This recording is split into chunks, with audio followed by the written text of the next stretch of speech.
Convencemo-nos de que os grandes desertos do mundo são permanentes, inamovíveis, antigos. O Saara, o maior deserto quente da Terra, tem sido sinônimo de desolação por tanto tempo que o próprio nome tornou-se atalho para o extremo, o inatingível, o árido e o implacável. Construímos nossos mapas mentais ao seu redor.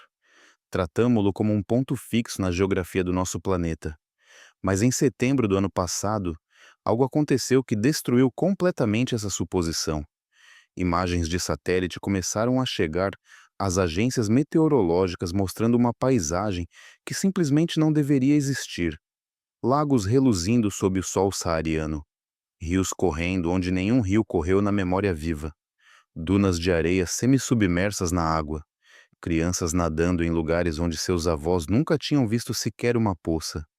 Os cientistas olhavam para suas telas e lutavam para processar o que viam. Não era uma anomalia menor. Não era um ruído estatístico. O que tinha acabado de ocorrer no deserto do Saara estava tão fora dos parâmetros normais que forçou os pesquisadores a reconsiderar fundamentalmente tudo o que pensavam saber sobre o deserto mais famoso do mundo e sobre o futuro do clima do nosso planeta. Na próxima hora, vamos levá-lo através da história completa do que aconteceu, por que aconteceu e por que os cientistas que estudam este evento não estão comemorando. Eles estão alarmados, porque o que as inundações revelaram sobre nossa atmosfera em mudança é muito mais perturbador do que algumas fotografias dramáticas de dunas de areia refletidas em água inesperada. Fique conosco, porque é aqui que termina a história confortável do clima da Terra. Para entender por que a inundação do Saara foi tão extraordinária, primeiro você precisa entender o quão seco o Saara supostamente deve ser. Não seco como uma cidade do interior no verão. Seco como os escritores de ficção científica imaginam planetas alienígenas. Uma secura tão absoluta e tão antiga que funciona quase como uma lei da física. O Saara se estende por 9,2 milhões de quilômetros quadrados do norte da África, maior do que os Estados Unidos continentais.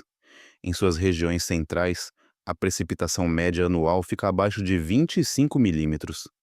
Em algumas áreas, anos se passam sem qualquer precipitação mensurável. O deserto tem estado neste estado aproximadamente há 5.000 anos, desde o fim do período úmido africano, quando as chuvas monsônicas penetravam profundamente no interior continental e o Saara era impossivelmente verde. A cidade de Merzouga, encostada na base das imponentes dunas do Erg Cheb, no sudeste do Marrocos, define o isolamento saariano. Seus passeios de camelo, seu silêncio, seus horizontes cor de cobre e ouro ao entardecer.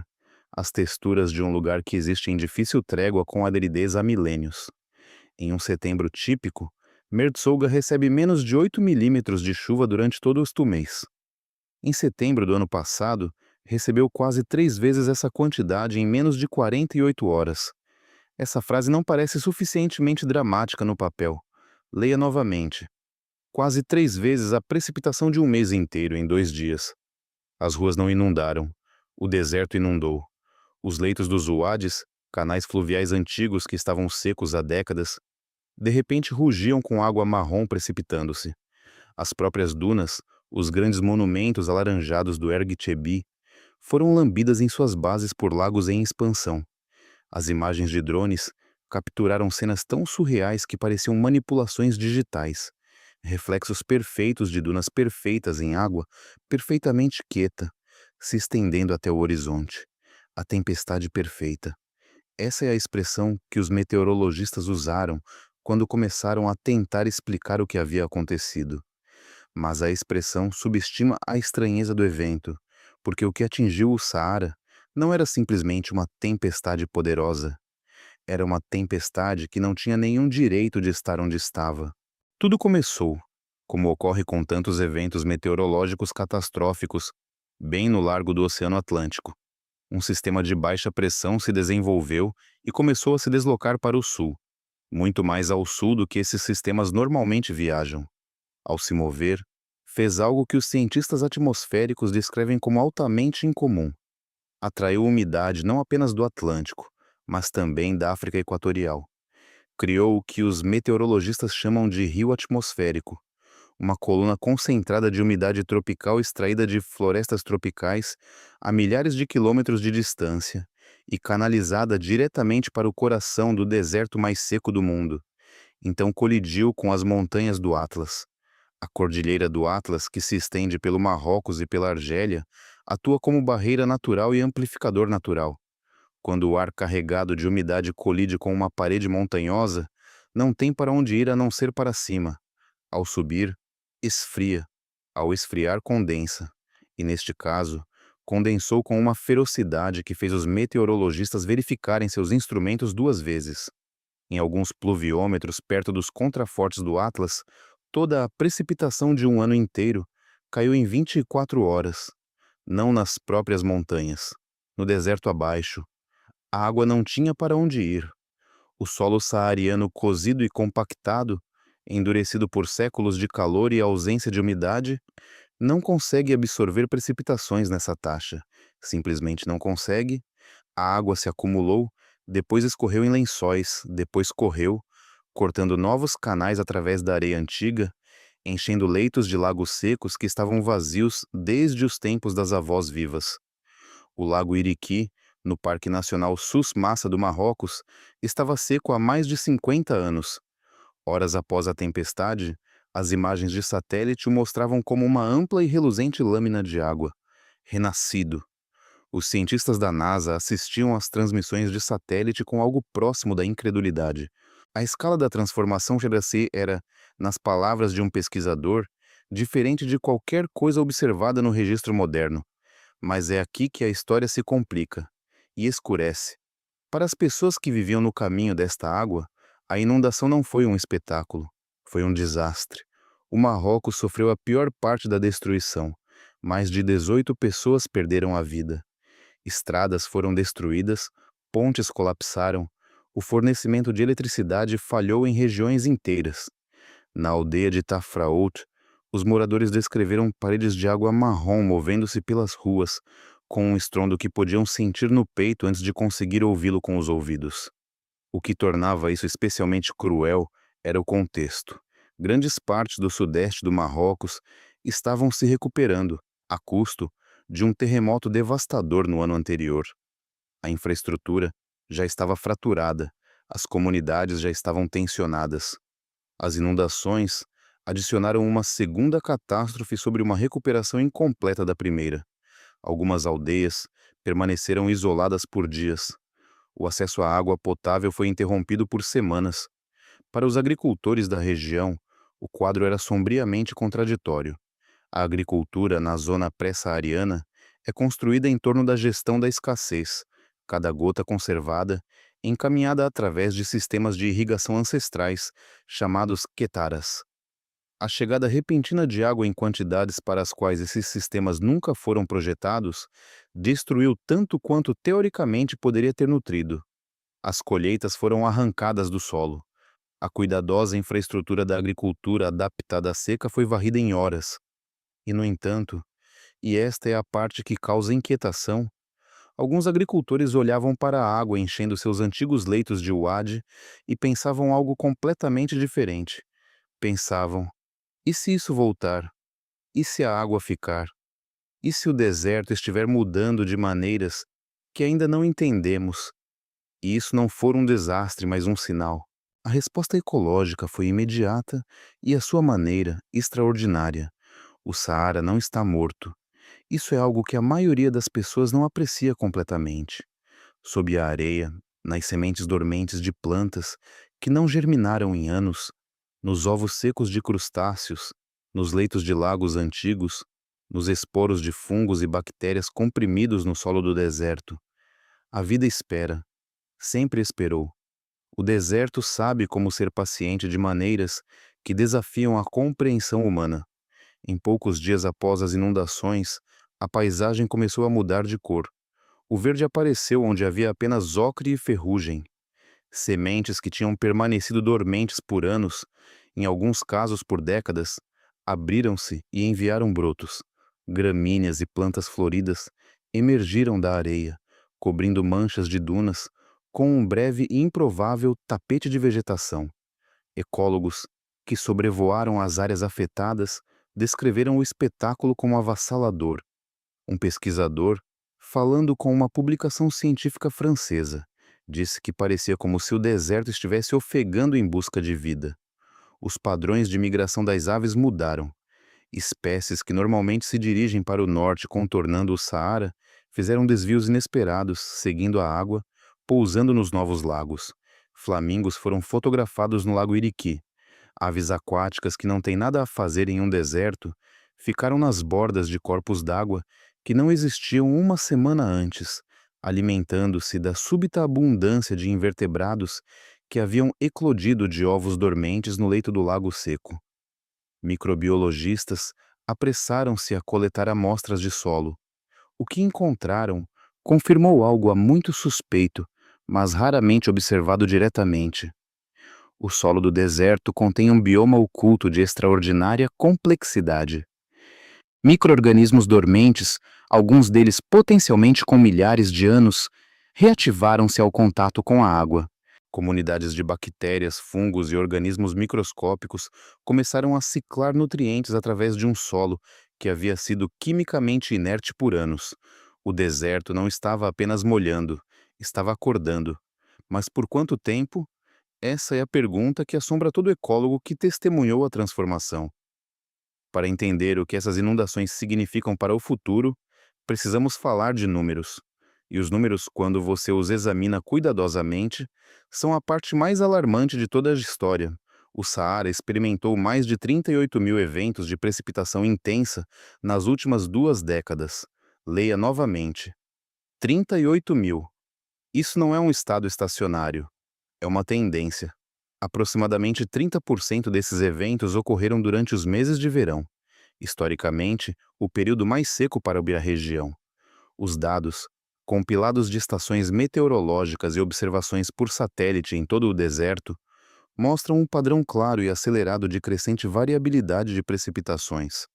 Celeste Saulo, secretária-geral da Organização Meteorológica Mundial, foi direta quando questionada sobre as inundações de setembro. Este evento, disse ela, não é um incidente isolado.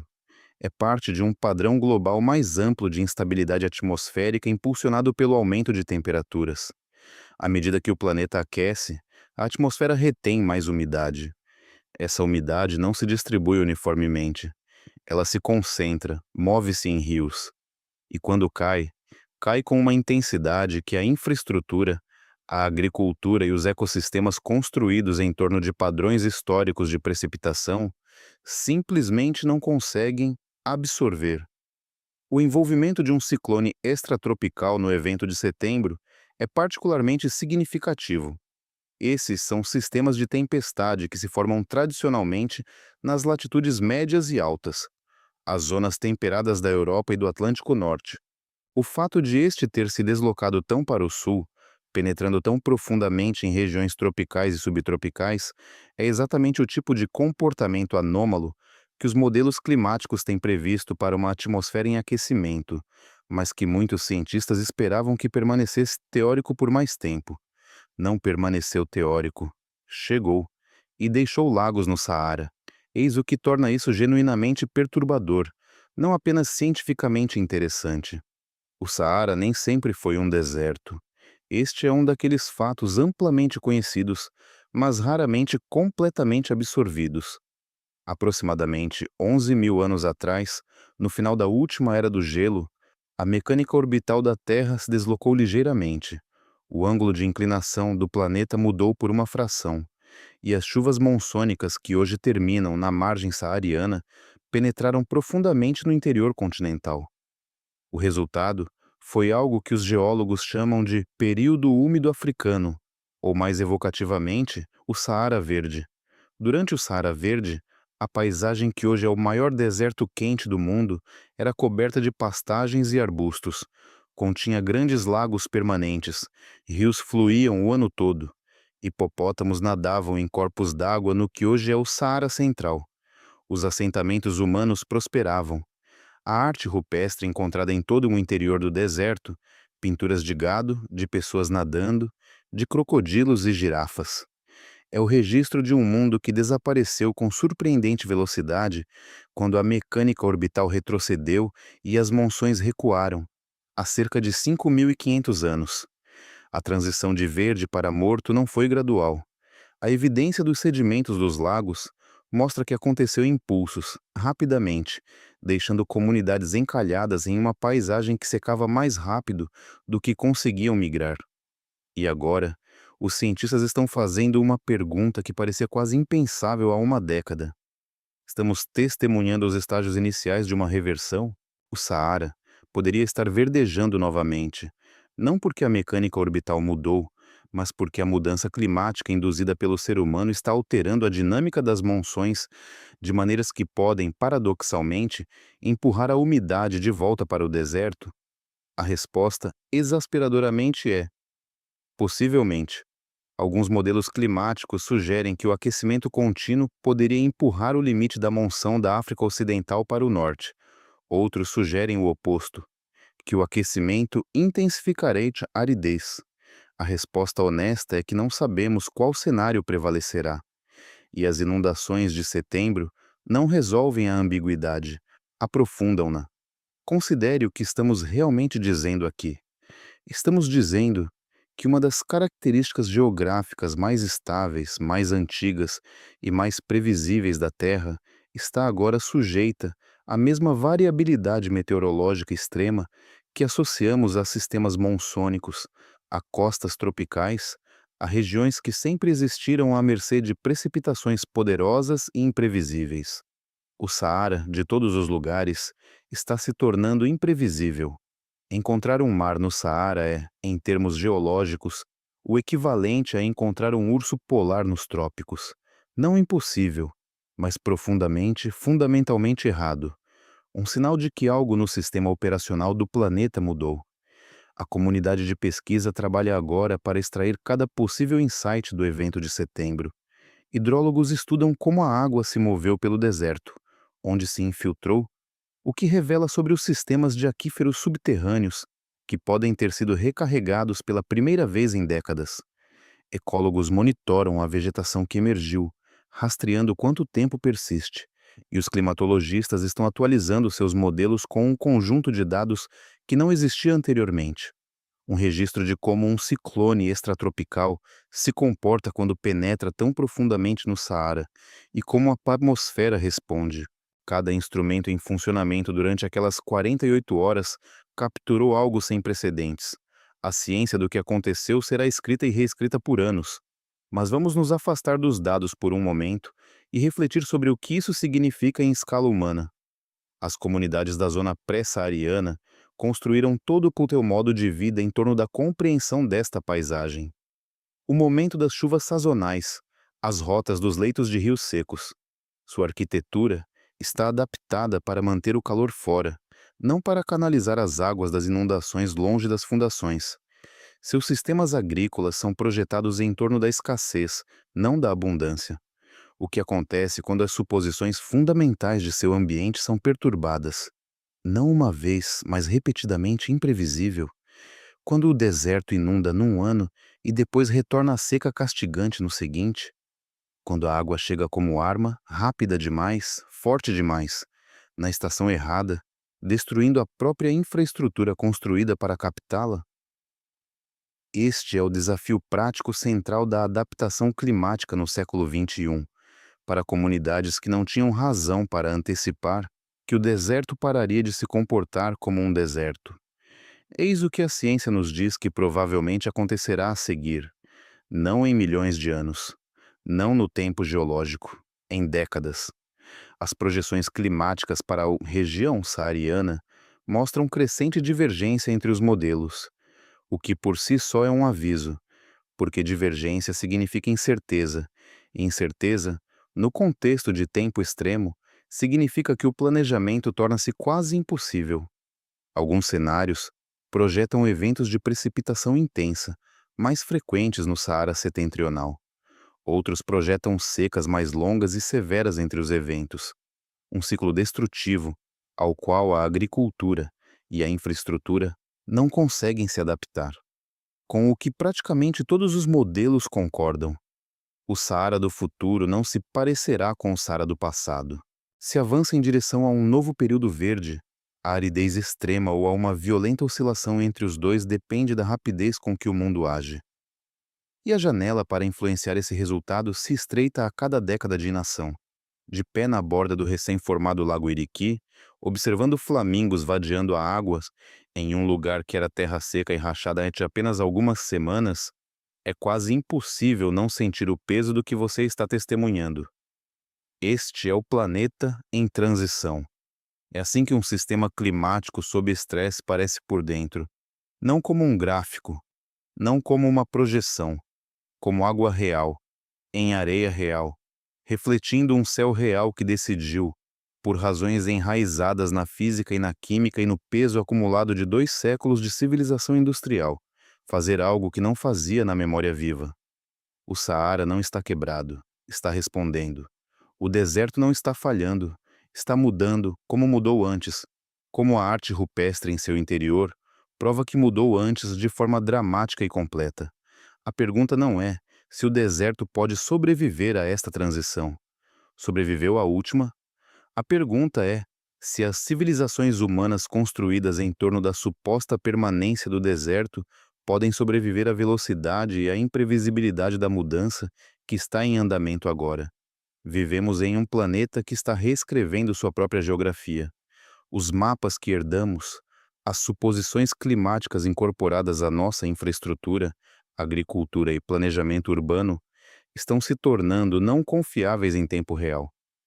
As inundações do Saara não são uma anomalia a ser explicada e arquivada. São um sinal, um aviso codificado em imagens de satélite, em leituras de pluviômetros, no testemunho de pessoas que vadearam águas de inundação em um deserto e ainda não conseguem acreditar completamente no que viram. O deserto nos está observando. Devíamos começar a observá-lo de volta. Você alguma vez testemunhou clima extremo em um lugar onde parecia absolutamente impossível? Uma inundação em um deserto, neve em uma cidade tropical, uma seca em uma floresta tropical. Compartilhe sua experiência nos comentários abaixo. O mundo está mudando ao redor de todos nós, e as histórias de pessoas que viveram esses momentos de clima impossível são parte do registro do que está acontecendo com o nosso planeta. Se esta história mudou a maneira como você pensa sobre o clima e o mundo natural, compartilhe este vídeo. A transformação do Saara merece ser compreendida, não apenas pelos cientistas, mas por todos que vivem nesta terra em mudança.